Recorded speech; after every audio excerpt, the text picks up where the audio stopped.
Muchas cosas se dicen sobre lo que se puede hacer cuando alguien sufre acoso laboral. Y pareciera que la solución al problema fuera algo tan sencillo, hasta que llega el momento en que la víctima eres tú y descubres una realidad insospechada. Algunos afirman que el acoso laboral es un problema menor si se considera que va de la mano con algo peor, la corrupción.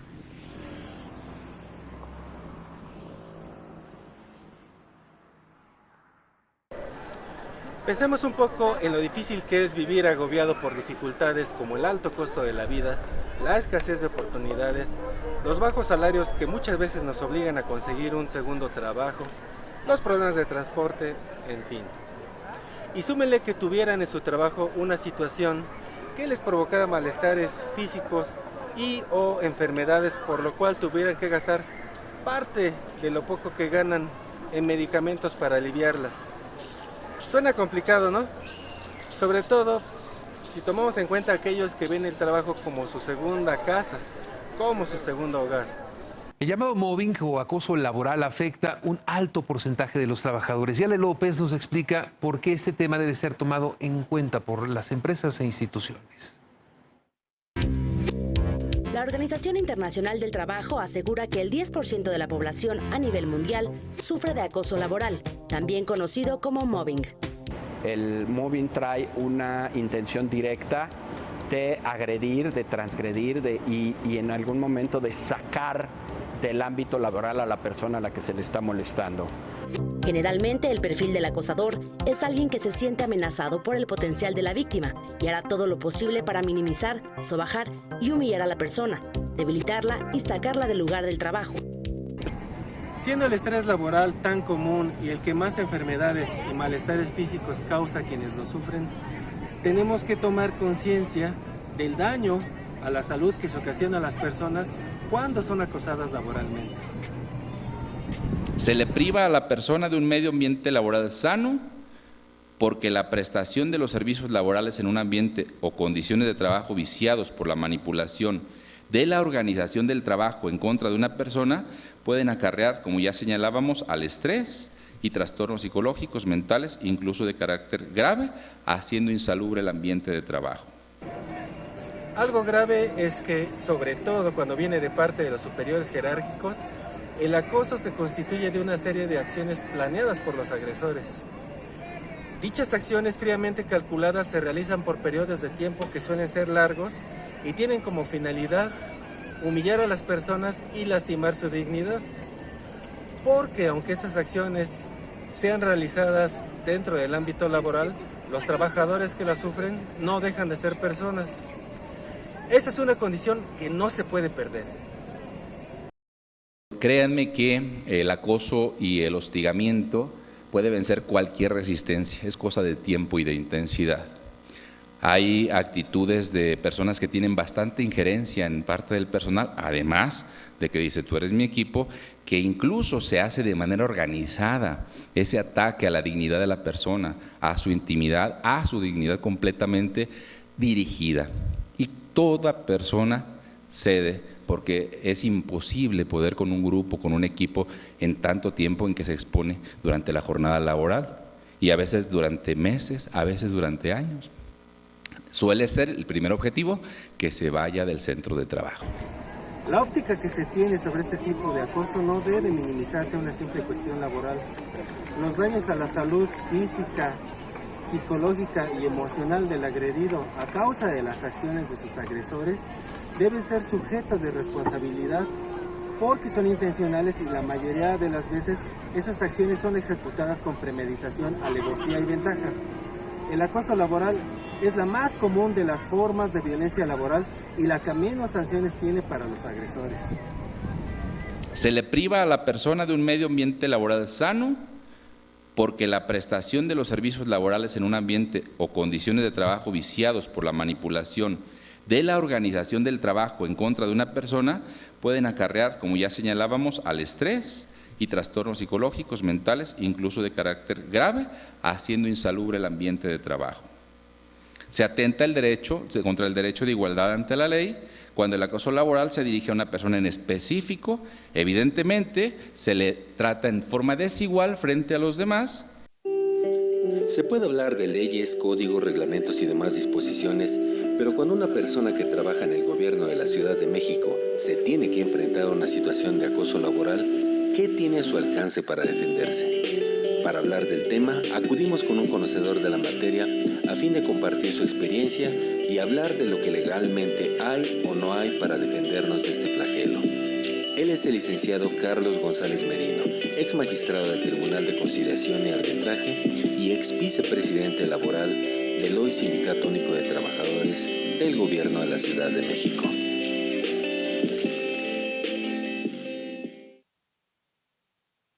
A veces no se tiene tan claro qué autoridad es la que debería atender los casos de acoso laboral o las denuncias por acoso laboral.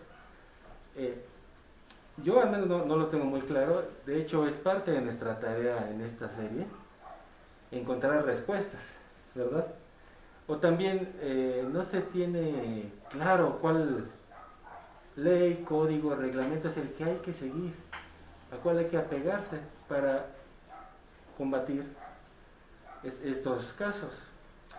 Bueno, le quiero preguntar, primero que nada, ¿usted considera que son o no son suficientes tanto las condiciones generales de trabajo como la Ley Federal de los Trabajadores al Servicio del Estado para que el trabajador sea sindicalizado, no esté protegido o se sienta protegido? Bueno, yo creo que la normatividad existente es suficiente para poder también proteger al trabajador de ese acoso laboral. Lo que pasa es que en forma genérica nadie sabe, los trabajadores no saben cómo defenderse.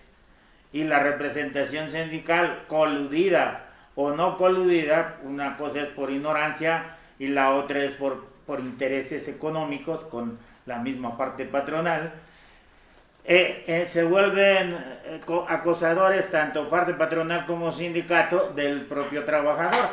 O sea, es casi generalizada esa situación. El patrón le dice al sindicato: hay que joder a este trabajador, él lo congela y el sindicato no hace nada, ¿sí? Entonces congelan a los trabajadores, ahí los tienen por años sin hacer nada, sí les pagan sus salarios, sí les exigen que tengan la jornada laboral, que se presenten a su hora, que no lleguen tarde, etc. Pero no los tienen inactivos. Y eso pues es agresión a la dignidad humana, agresión a la garantía constitucional de desarrollo personal del trabajador, y es una forma constante y permanente que se da ya sea por parte del patrón, se da por los mismos trabajadores que se coaligan para molestar, agredir, estar insultando o limitándolo en funciones a un determinado trabajador o trabajadores de determinado servicio. Y también el sindicato solapa ese tipo de conductas. Aquí en la Cuauhtémoc, hace poco, hay una señora que denunció por acoso tanto laboral como por acoso sexual a un trabajador que es un jefe de unidad departamental o de jefatura de campo, y en lugar de sancionar al acosador, sancionaron a la trabajadora mandándola a otra área y marcándole otros servicios. Es importante señalar que tanto en la Ley Federal para los Trabajadores al Servicio del Estado, en su artículo 44, así como en las Condiciones Generales de Trabajo en sus artículos 82 y 84, están contenidas las obligaciones de los trabajadores. Además, las causas para la remoción o incluso el cese de un trabajador están contenidas en el artículo 46 de la mencionada ley y de manera muy similar en los artículos 30, 145, 146 y 147 de las mismas Condiciones Generales de Trabajo.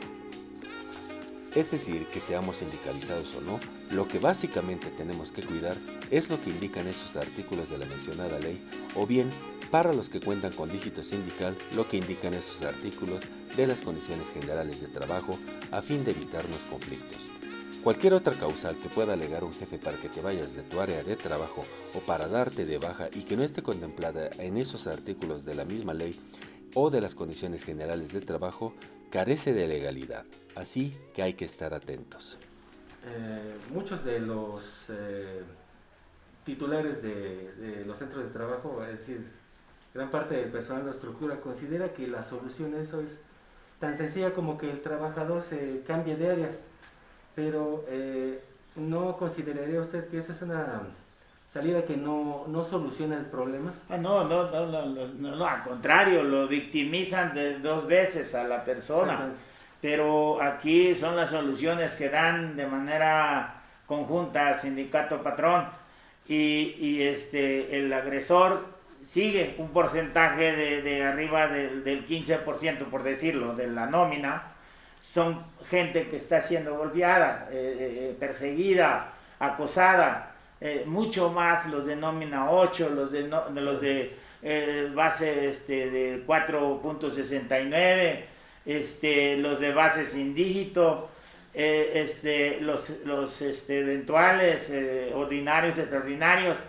Ese tipo de trabajadores, ¿sí?, son acosados en forma permanente porque tienen jornadas mayores que los de base sindicalizados, tienen cuestiones que en días inhábiles los mandan a trabajar también y los amenazan o los extorsionan de manera de que si no vas, pues te quito el tiempo extra, si no vas, te quito, ya no te doy el contrato, si no vas, y los mandan a hacer hasta actividades ajenas a lo que es una actividad de gobierno.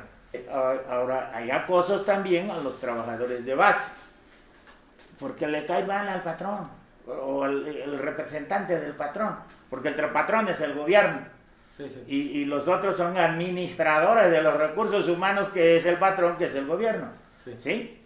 Pero la confusión psicológica que tienen las autoridades es que agarran el puesto como si fuera su changarro personal, ¿sí? O sea, no lo ven que van a servir, por eso se llaman servidores públicos. Y lo único que se van es a servir de ello para poderse enriquecer. Aquí podríamos hacer un pequeño paréntesis. De alguna manera se relacionan los actos de acoso laboral incluso hasta con temas de corrupción. Claro, es definitivo. El trabajador que no le entra al círculo de corrupción es un incómodo, y es al trabajador que le dan batería, como se dice vulgarmente, lo están acosando, tanto los trabajadores como el mismo patrón los está acosando porque son incómodos, que no le entran. Y aquí todos cierran los ojos a una realidad. Simple y sencillamente pasan corriente desde abajo hacia arriba, hasta llegar a las mismas alcaldías, y se hace toda una cadena. No hay una política generalizada de la parte central que fije con precisión la conducta que deben de observar los funcionarios, servidores públicos de las alcaldías o de las dependencias, secretarías del gobierno de la ciudad. Encontramos en forma constante ese tipo de actitudes de cualquiera funcionario menores, ¿sí? La mayoría de estos se da en los funcionarios menores. ¿Por qué? Porque los funcionarios superiores muy poco contacto tienen con los trabajadores. Y entonces los funcionarios superiores se valen de estas personas que les falta educación, les falta nivel académico, les falta experiencia. Les falta un poco de ética también. Simple y sencillamente son personas que no reúnen un perfil académico para desarrollar esa función. Pero pues es el interés del superior en que esté ahí. Actualmente, ¿qué autoridad es la que está a cargo de atender los casos o las denuncias de acoso laboral? Porque parece no está muy bueno, claro. Si el acoso también tiene que ver o interfiere con sus prestaciones como trabajador, bueno, pues está el artículo 206, fracción cuarta del Código Penal, que puede hacer una denuncia ante el propio la Fiscalía de Servidores Públicos o Ministerio de Servidores Públicos, hace la denuncia ahí y bueno, el funcionario patrón tendrá que justificar por qué lo priva de esas prestaciones. En nuestra siguiente entrega revelaremos cómo el acoso laboral constituye una violación de derechos humanos y una forma de discriminación y si constituye un delito. Y mostraremos cómo nos fue al pedir audiencia con la doctora Claudia Sheinbaum para que nos informara cuáles son los avances de su administración en cuanto a su compromiso de acabar con el acoso laboral. Tenemos que ser sensibles con aquellos que en este momento están padeciendo una situación de acoso laboral.